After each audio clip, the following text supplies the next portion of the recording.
A traveling tradesman spots a noble lady sitting on a bench, happily munching on a sandwich that looks mouth-wateringly good.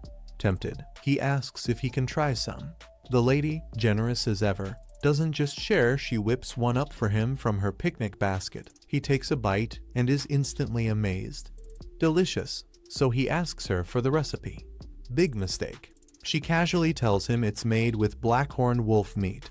Cue the tradesman gagging, excusing himself, and vomiting into the nearest tree. Because really, who expects monster meat in their lunch? Blackhorns are infamous for their poisonous flesh. To him, this woman is insane. But she's not crazy, just dedicated. She worked hard to process the meat so it's safe. The real problem? No one is brave enough to give her monster cuisine a fair shot. A few days later, the noble Lady Mel is at a grand banquet, where the tables are stacked with every kind of meat dish imaginable.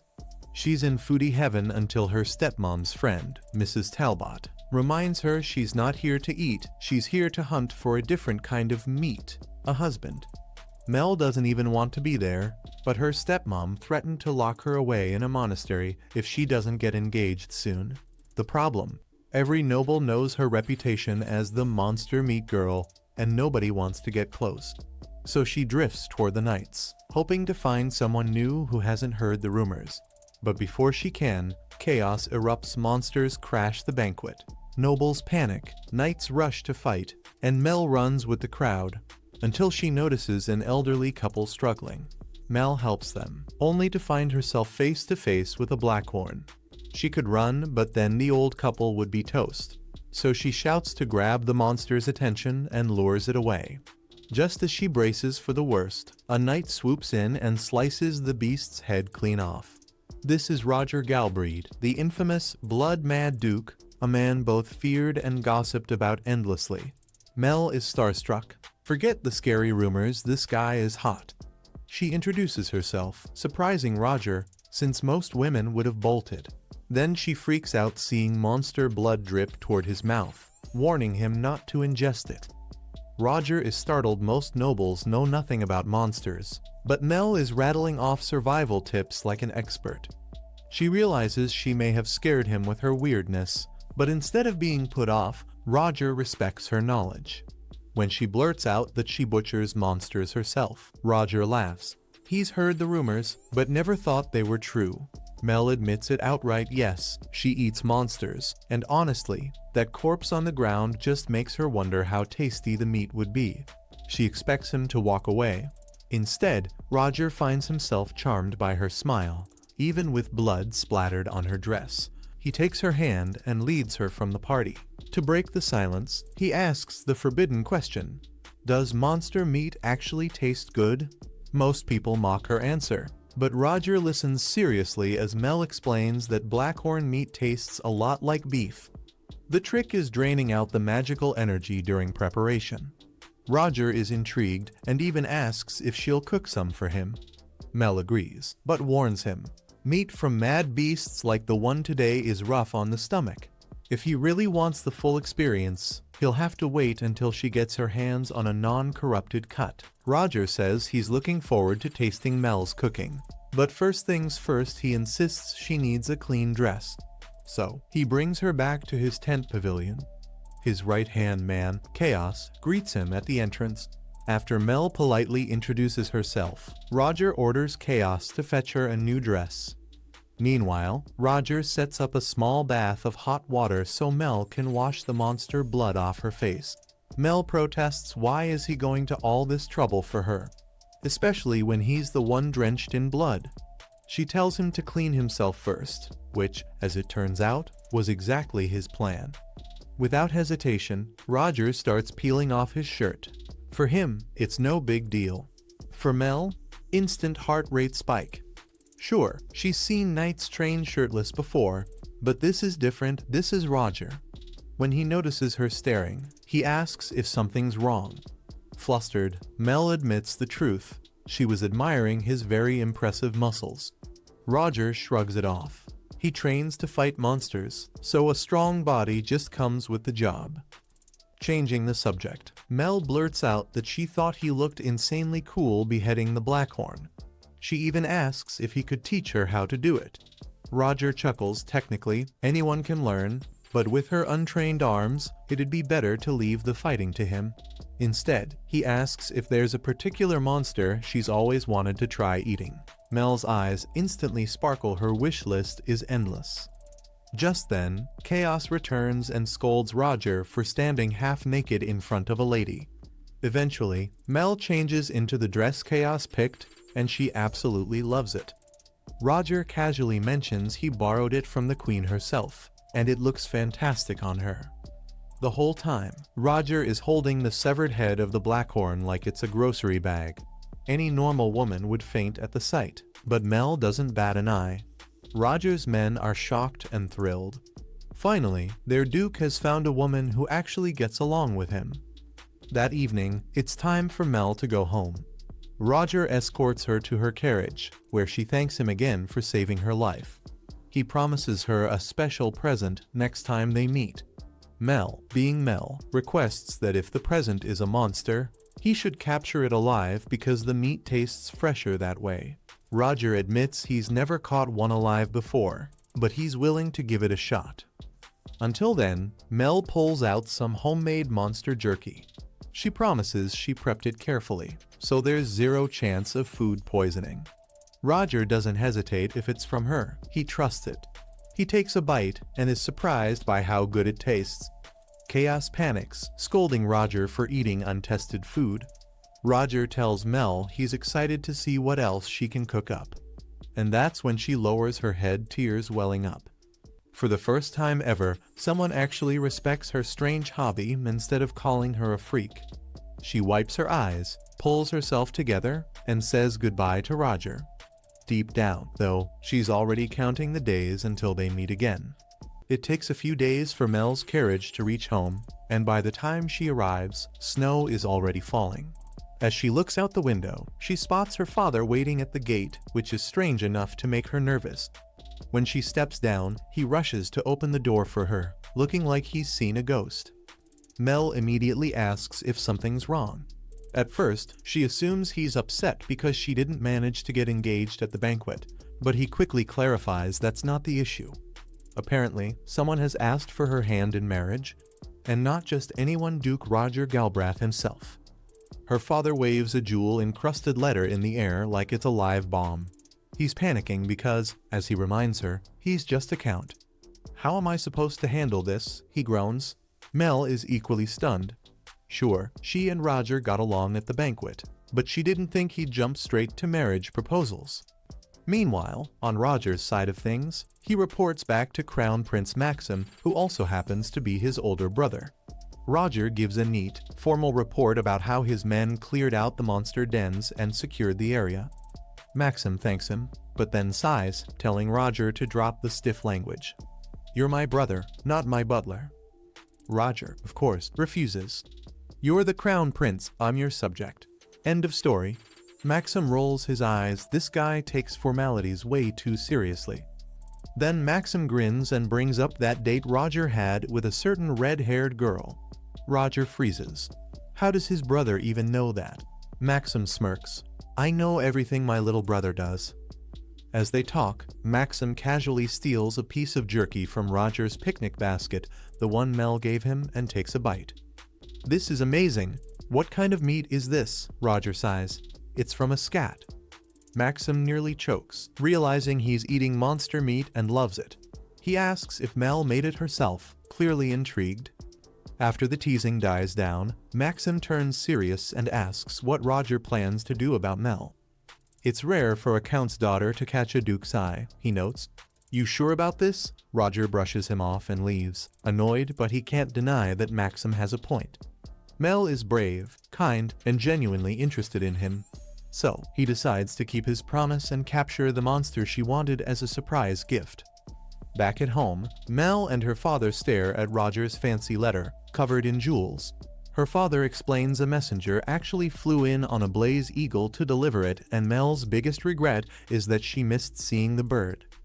When her father asks what happened between her and the Duke, Mel insists nothing major. Roger just saved her from a monster. Her father isn't convinced. You mean to tell me you meet him once, and now he wants to marry you? Mel reads through the letter, which describes how much Roger enjoyed their time together. It seems heartfelt, but she can't help wondering if there's another reason behind it. Her father reassures her that she doesn't have to accept, though turning down a duke will require one very good excuse. That night, while rereading the letter, Mel notices something strange, a faint magical glow. Hidden words appear. Roger plans to visit tomorrow. Cue panic. Her father practically faints from anxiety, and Mel's heart skips a beat. She didn't expect to see him again this soon. The next morning, her stepmother Celia storms in, horrified that Mel is still in her nightgown. Mel lies and says she's waiting for her maid to help her pick an outfit. Truth is, she just woke up. Celia isn't cruel, but she loves criticizing everything Mel does. Of all men, why choose the blood-mad Duke? She sighs dramatically. Mel tunes her out until a massive roar shakes the house. She rushes to the window and sees a flock of glacial dragons in the sky. She immediately recognizes Roger's dragon, and sure enough, he flies right up to her window, casually announcing, "I've come to ask for your hand in marriage." Celia nearly faints, screaming for Mel to close the window. Mel, blushing furiously, tells Roger to land by the northern pasture before hiding behind her curtains, heart racing. Seeing him ride in on a dragon was, well, a little too impressive. Celia huffs off, calling Roger insane and unfit for nobility. Mel finally snaps and tells her to stop insulting her future husband. Celia storms out, offended. Later, Mel meets Roger outside, apologizing for not preparing anything since she only learned he'd be visiting yesterday. Roger, ever calm, says he's the one who should apologize for showing up unannounced. Chaos teases that Roger just couldn't wait to see her again, which earns him a glare. Roger then gestures toward a covered cage. "I brought your gift." Mel's eyes light up. He actually caught the monster she wanted.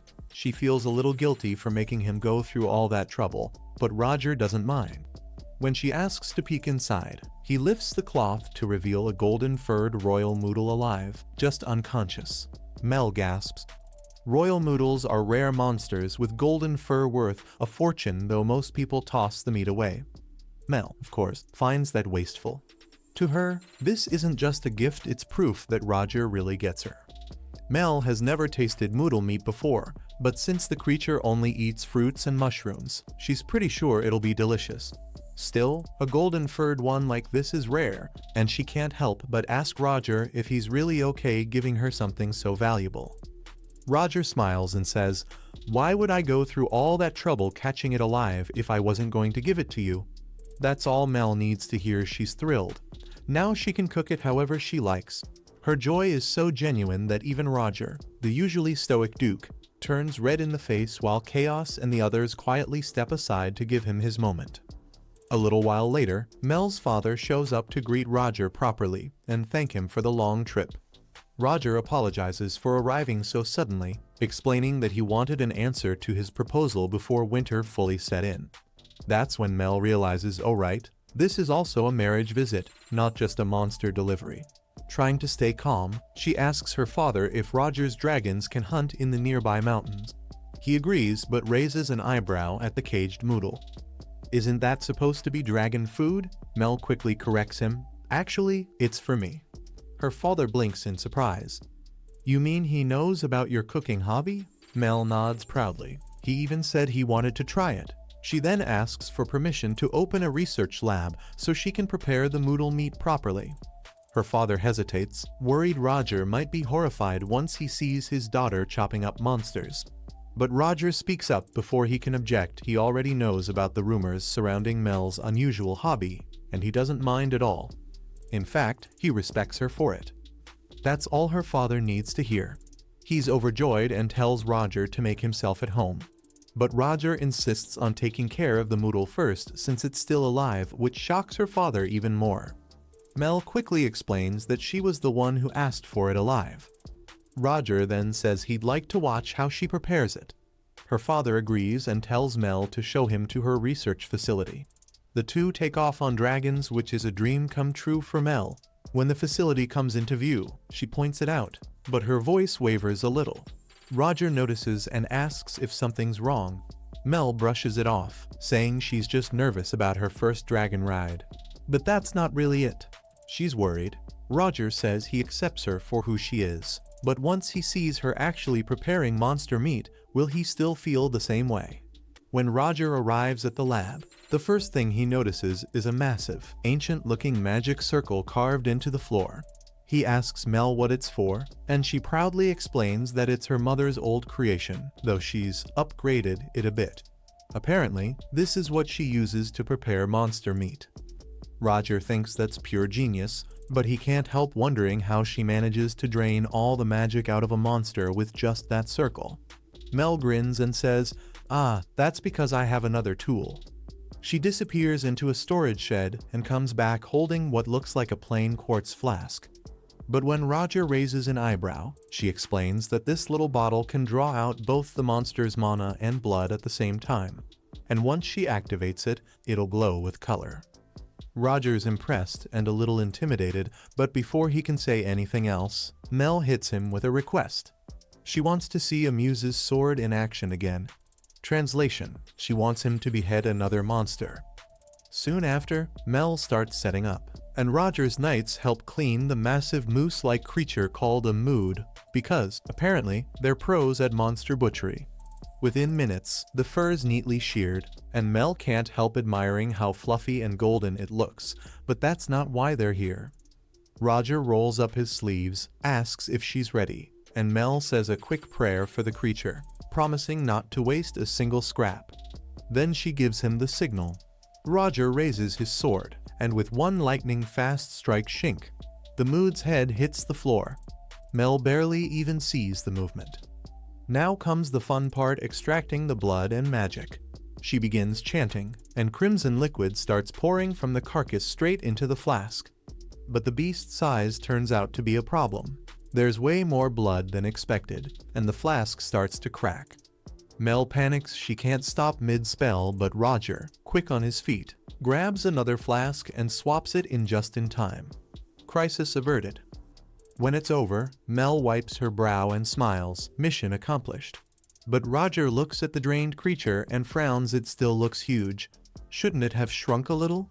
Mel explains that her spell only removes blood, not other moisture, because that keeps the meat juicy and flavorful. Roger's honestly amazed. Curious, he asks where she learned all this. Mel explains that 17 years ago, a famine hit their region hard. Her mother had tried to find ways to turn the overpopulated monsters into food, and Mel took up the same mission after her passing. Her dream is to make the process simple enough that anyone could do it and turn monsters from threats into dinner. Roger nods, clearly impressed. Then he holds up the glowing flask and asks what she does with all that monster blood.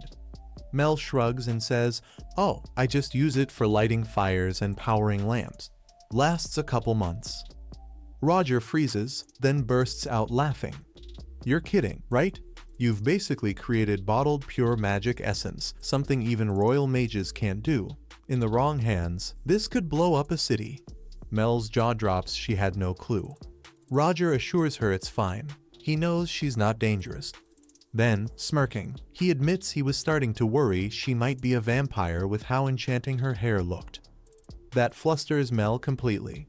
She starts babbling about how dashing Roger looked riding his dragon earlier, and suddenly both of them go red and awkwardly look away.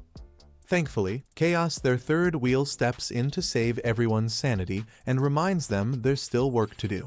Later, Mel brings Roger a hunting permit. His dragon's still hungry after eating the mood's organs, so he'll need to hunt more. Just then, Roger's stomach growls too, loud enough to embarrass him. Mel laughs and suggests they try cooking a bit of the meat now instead of waiting till dinner. Roger agrees and even pulls out a special spice mix he borrowed from his royal chef, a blend that goes perfectly with meat. As the skewers sizzle, they can barely wait. But before they can taste it, Chaos sneaks up behind them.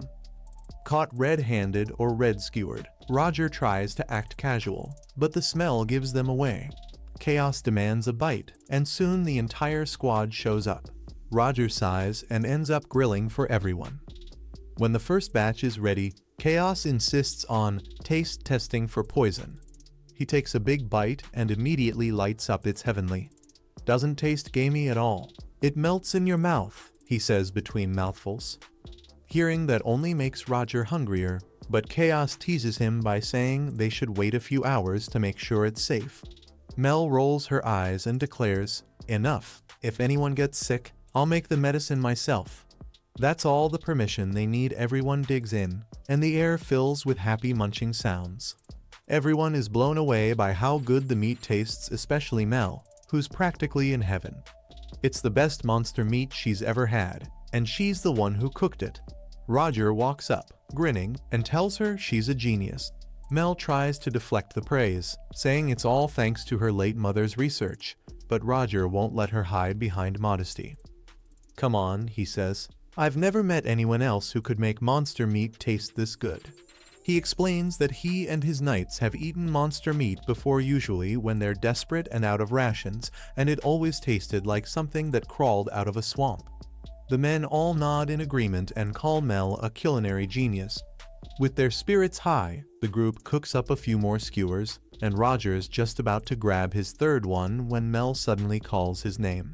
He freezes, thinking she's about to scold him for overeating, and quickly blurts out, "Don't worry, I can still finish dinner later." But Mel just shakes her head. She actually wants to show him something. Inside the lab, Mel leads Roger to an old, cluttered room full of papers, jars, and strange gadgets. She apologizes for the mess, but Roger just chuckles, saying all real research labs look like this. As he looks around, his eyes land on a few wicked-looking metal spikes. Mel explains that they're used to set traps for catching monsters. Roger raises an eyebrow, impressed. He'd been wondering how she got test subjects in the first place. Mel admits she sometimes uses traps, sometimes gets help from the knights or local hunters, but most of the time, she hunts alone. That surprises Roger. "You hunt by yourself?" he asks. Mel nods, saying most people around here hate her research. Even though her mother once saved the entire region from famine by turning monster meat into food, people still see eating monsters as taboo. They'd rather pretend their survival meals came from normal animals. Roger frowns, realizing how much judgment Mel must face. "You must be pretty tough to keep going despite all that," he says. Mel tries to shrug it off, but her eyes flicker clearly. The criticism hurts more than she admits. Roger can tell, so he softly asks, "Then why keep doing it if no one supports you?" Mel goes quiet for a moment, then asks if he remembers what happened 17 years ago. Roger nods instantly. He could never forget. That incident was the reason he was adopted into the Galbraith family. Realizing what she's hinting at, Roger gently takes her hand and leads her to the sofa. He tells her she doesn't need to face him while she talks. He reminds her why he came in the first place to ask for her hand in marriage. He's done his homework. He knows all about her family's reputation and the controversy around her work. But he looks her straight in the eyes and says he doesn't want her to stop. "If you marry me," he says, "you'll have the Galria family's full support to continue your research. No interruptions, no judgment." Mel stiffens, misunderstanding his words. She insists that if he just wants to learn about monster meat alchemy, she can teach him. No need for marriage. Roger laughs softly and shakes his head. "That's not what I meant. I don't want to study your research, I want to know you." He admits he's not exactly ideal husband material, given his reputation as the blood-mad Duke, but he still wants to know how she truly feels about him. Mel just stares at him, speechless. This whole time, she'd assumed Roger was only interested in her work, not her. The realization hits her like a bolt of lightning. She's too stunned to speak, and Roger finally asks Mel what she thinks of him as a partner. Mel hadn't really considered it before, but now that she does, marrying Roger doesn't sound half bad. Her father wouldn't object. He already said he'd be fine even if she married a knight, so a duke should be an upgrade. Plus, when she imagines spending every day with someone like Roger, her heart practically forgets how to beat. Still, she's unsure. Standing next to him, she'd look plain, maybe even drag down his image, but his offer is too tempting to ignore. So, she asks the obvious, why her? A duke like Roger could have anyone. Even if they got married, she doubts his family would approve a monster meat researcher isn't exactly noble material. Roger cuts her off. He insists his people would welcome her. His territory, Galbraith, is home to the Urzane Woods, a monster-infested forest that keeps spawning new beasts no matter how many he kills. He's running out of ways to get rid of the corpses, so when he heard Mel talk passionately about turning monsters into meals, it gave him a whole new perspective. His soldiers sometimes eat monster meat when supplies run low, but none of them knew how to purify it like she does. Her research could literally feed his people. Mel lights up at the thought. Roger adds that as long as he's around, no one will dare look down on her. Mel's touched but admits she still doesn't feel worthy of him. Roger thinks she's trying to reject him politely, but before he can say anything, Mel grabs his hand and clarifies she just isn't good at the things other noble ladies do. But if he's fine with that, she'd gladly marry him. Her only real talent is research, but since Roger hunts monsters for a living, she can at least turn his kills into dinner. Right then, her guard Claude shows up to say Mel's father is waiting for Roger at the castle. As they head out, Claude whispers to Mel that maybe she shouldn't share so much about her territory with someone she's only known for 2 days. She takes the advice to heart. Roger notices Claude's suspicious glare, but doesn't blame him after all. He's known as the Blood-Mad Duke. Later, Roger meets Mel's nervous father to finalize the engagement. The man's hands are practically shaking as he talks to a duke. He's glad Roger appreciates Mel's work, but he still wants to know why he's interested in her. Roger explains that during the banquet, when the beast attacked, Mel didn't scream or run away. She looked him straight in the eye even when he was covered in blood. That's when he realized she could accept him for who he was. He admits the proposal was sudden, partly because a meddlesome family member wouldn't stop nagging him, so he decided to make it official fast. Mel's father, moved by Roger's words and long speech about Mel's virtues, signs the contract and entrusts his daughter to him. Roger vows to protect her with everything he has. 10 days later, Roger returns home, and Mel is busy packing all her research with the help of her knights. Roger insisted she bring every document and even left his men to help. She still can't believe she's actually engaged. Roger even enchanted their marriage contract with powerful magic to show his commitment something so romantic. He asked her not to tell anyone, especially Chaos, who'd never let him live it down. But before that, Mel's father had told Roger a secret. He was the one who spread the nasty rumors about her eating monster meat. He only did it to stop dangerous people from misusing her research. Roger immediately tells Mel so much for keeping secrets, though she's too distracted to catch on. Her father gets the message, no more rumors. Soon after, Mel's Knight Mullen reports that the royal Moodle carcass has been frozen for transport and asks what to do with the fur. Mel says to leave it for her father and stepbrother, they can make golden coats out of it. With that, she's almost ready to move. Then it hits her, should engaged couples really move in together this soon? Well, Roger insisted because once winter comes, travel to and from his snowy territory will be impossible. If she stays, he won't see her for 6 months. Just as she's mulling over this, there's a knock at her door and the head butler walks in. Herman, the butler who's cared for Mel since she was a little girl, walks in to tell her that her escort has arrived. He's happy for her, but there's a hint of sadness after all. It's not easy watching someone you've raised leave home for good. As Mel steps out of her room, it finally hits her she won't be coming back anytime soon. Wanting to say goodbye properly, she heads to her father's room. But when she opens the door, she finds her stepmother, Celia, lounging on the couch instead. Mel asks what she's doing there, and Celia, with her usual fake smile, says that even if she's just the stepmother, she still wanted to see Mel off. Mel asks where her father is, and Celia says he's outside checking the luggage.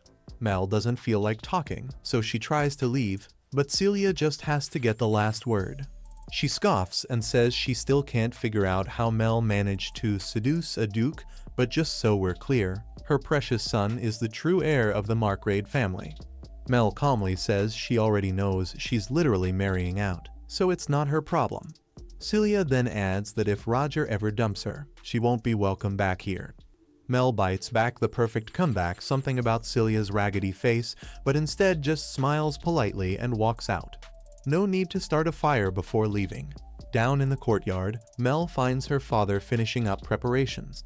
He tells her she looks lovely in that coat. It's the same one her late mother, Elise, wore on their wedding day. Mel's surprised. She never knew. Her father reminisces about how Elise, who came from the warm south, was so excited to see snow that she caught a cold her first winter here. Mel laughs, realizing her mother wasn't as graceful as she'd imagined. Before the mood can get too sentimental, Roger shows up, ready to take Mel home. He checks if she's packed everything, noticing a pile of papers nearby. Mel says those are just old drafts of her research, nothing valuable. Roger offers to burn them. He doesn't want anyone misusing her work, and she agrees.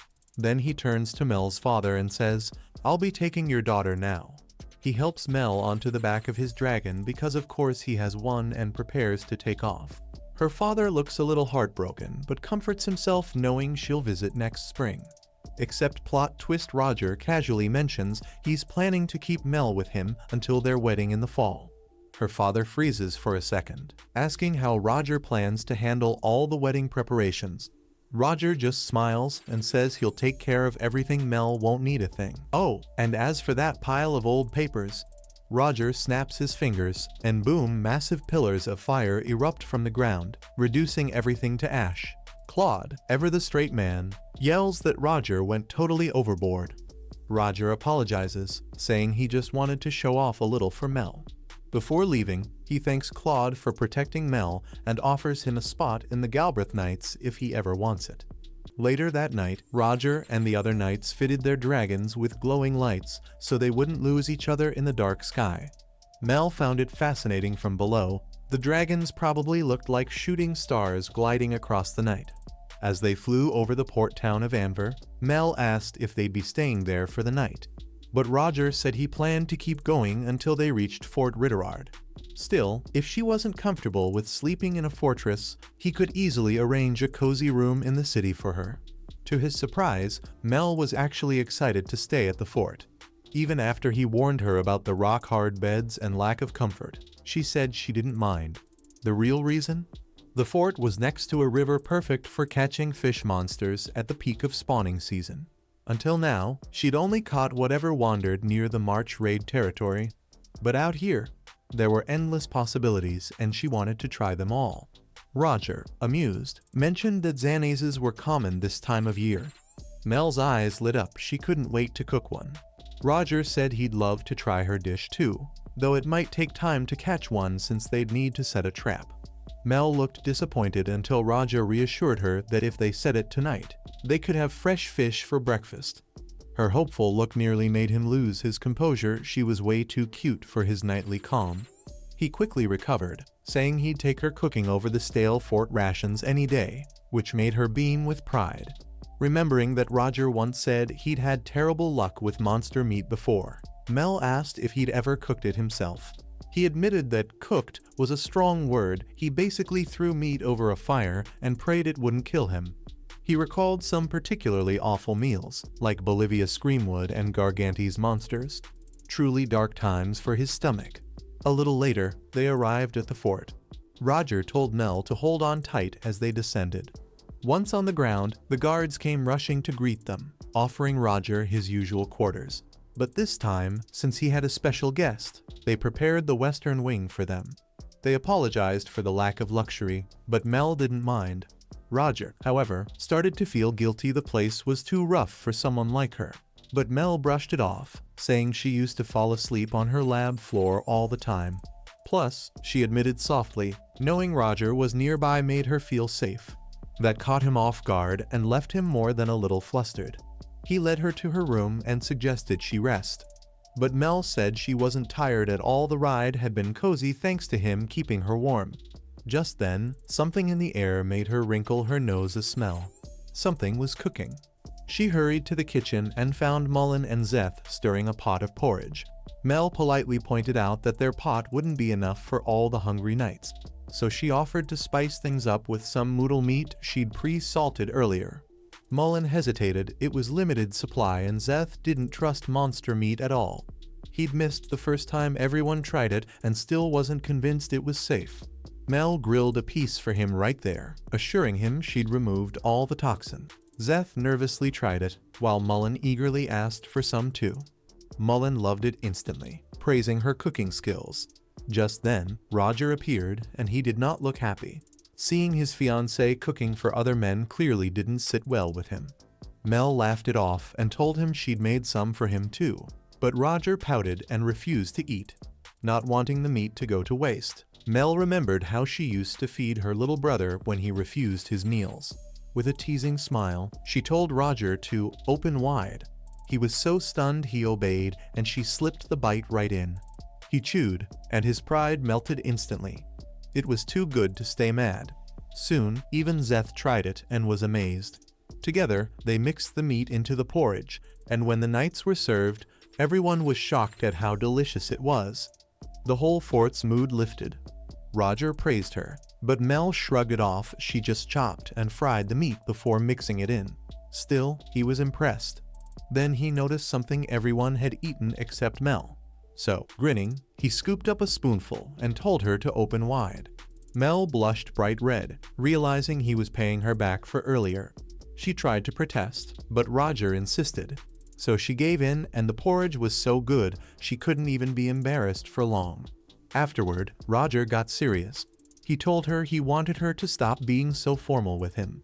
Mel realized she did use his title every time she spoke to him, so she smiled and said she'd start calling him Roger from now on. And that was enough to make the proud knight's heart melt all over again. Hearing Mel say his name so sweetly was like music to Roger's ears until his eyes suddenly flashed gold and he winced in pain. Mullen rushed over, yet Roger reassured them. It was only a little magic overload and a mild headache. Mel, however, feared it was because of the monster meat she fed him. Mullen quickly comforted her it wasn't her fault. Roger just had unusually strong magic and could store more energy than most, though even he had limits. To cheer her up, Mullen suggested Roger release some magic by going monster fishing in the morning. Roger agreed, calling it the perfect way to burn off energy. But Mel couldn't shake her worry. She knew magic overload could be deadly. Too much stored power created toxins that could drive one insane. It had happened to her mother. Mel remembered her lying weak in bed, saying her magic had gone wild. By the time little Mel asked to help, it was already too late. Afterward, rumors spread that her mother died from eating monster meat. But Mel knew the truth: she'd died during an experiment to extract magic from it.